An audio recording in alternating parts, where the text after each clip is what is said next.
this is Warhawk Beyond 2040 and welcome to another edition of the Progressive Rock and Metal album review series.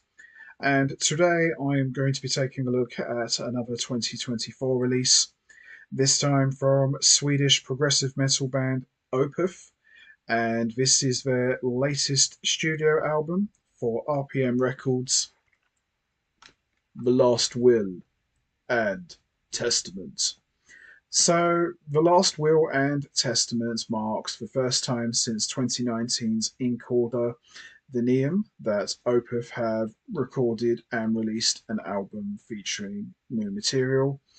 And this album marks the return of the growling, a death metal element that Opeth made very famous for a lot of years.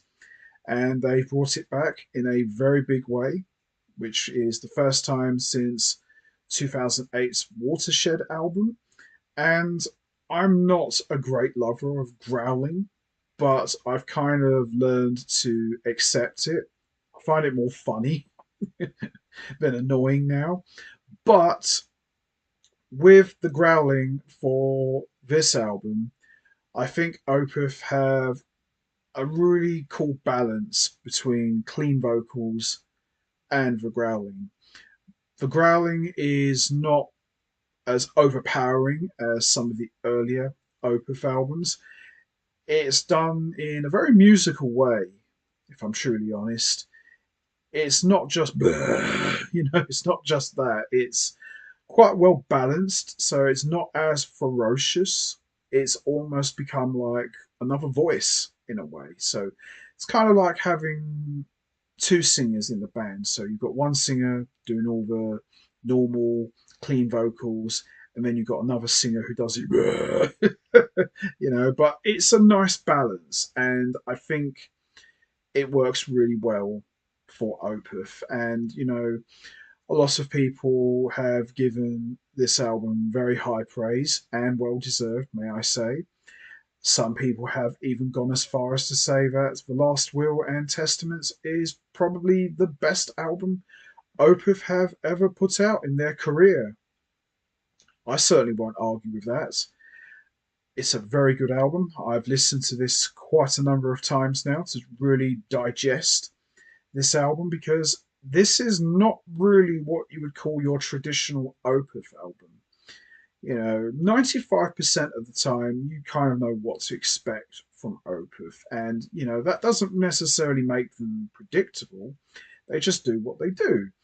But with this album, The Last Will and Testament, we see Opeth put out a concept album. So the concept is this album is set in post World War One, and it tells the story about a wealthy conservative patriot whose last will and testament really shocks his whole family. There's lots of family secrets, and it's quite a dark story, and it's a very complex album.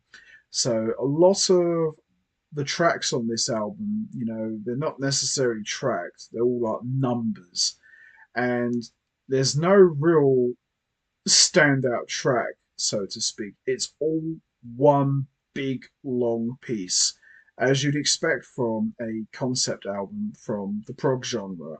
So there's lots of different movements, there's lots of twists and turns, lots of highs and lots of lows. There's all sorts of different sorts of, you know, weird places this album goes to. But it's very enjoyable. It's quite a ride, and it really packs a punch. It really delivers. So we're just going to have a quick look, shall we? So here we go. So as you can see, it's done like a will, just like in the name, The Last Will and Testament. And you can see all the different writing and stuff. So it's done really well, in my opinion. So all of the compositions are written and composed by Mika Ackerfeld. So we've got Mikko Ackerfeld on guitars, lead and backing vocals and percussion, mellotrons and effects.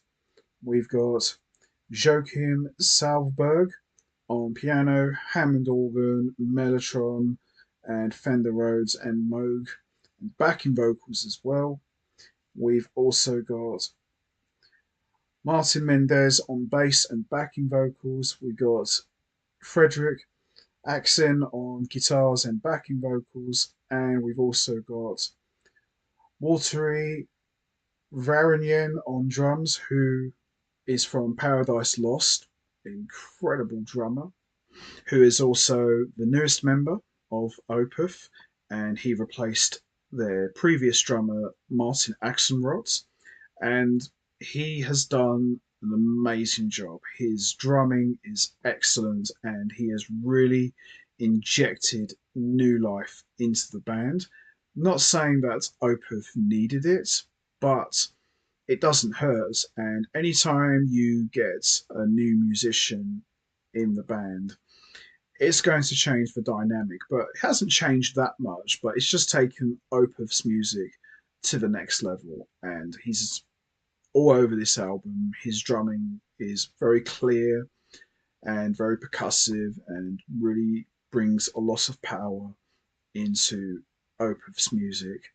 And also on this album, we've got a special guest appearance from Ian Anderson of Jethro Tull, who appears on 5 tracks, and he contributes flutes and spoken word. And his flute playing brings the music more to a classic traditional prog sound of the early to mid 70s. And it gives the music kind of like a folky flavour. And you wouldn't necessarily put Jethro Tull and Opeth in the same room, let alone in the same universe. But it's a real nice meeting of two completely different worlds, and Ian Anderson fits in really well with these guys. Now, that's not me saying I want to see flute added to Opeth, but as a special guest, it works really well. It adds something different, but I like it. It's a nice, different departure to what I would normally expect from Opeth, but it's cool. It's a different dynamic, but very enjoyable, I would say. So, as I mentioned already, a lot of the tracks, apart from one, they're all like numbered. So we've got like number one, number two, and number three, and number four, and number five, and number six, and seven. And the last track, which is called A Story Never Told, which is kind of like the finale of the whole story. But it's really good. As I said, there's no real standout track as such. They're all just one big piece, with, as I mentioned, lots of different movements. And everybody in the band is just on top form. I have to say, Frederick's guitar playing is just incredible, especially on the last track, A Story Never Told. His guitar solo at the end is just an epic way to close out the album. Ackerfeld is on top form. Mendez is on top form. Svalberg is on fine form with lots of mellotrons and Fender Rhodes. He's just absolutely incredible. Everyone is just at the top of their game. And, Opeth have been around for like over, 30 plus years now. And this album, The Last Will and Testament, is their 14th studio album, which is just unbelievable.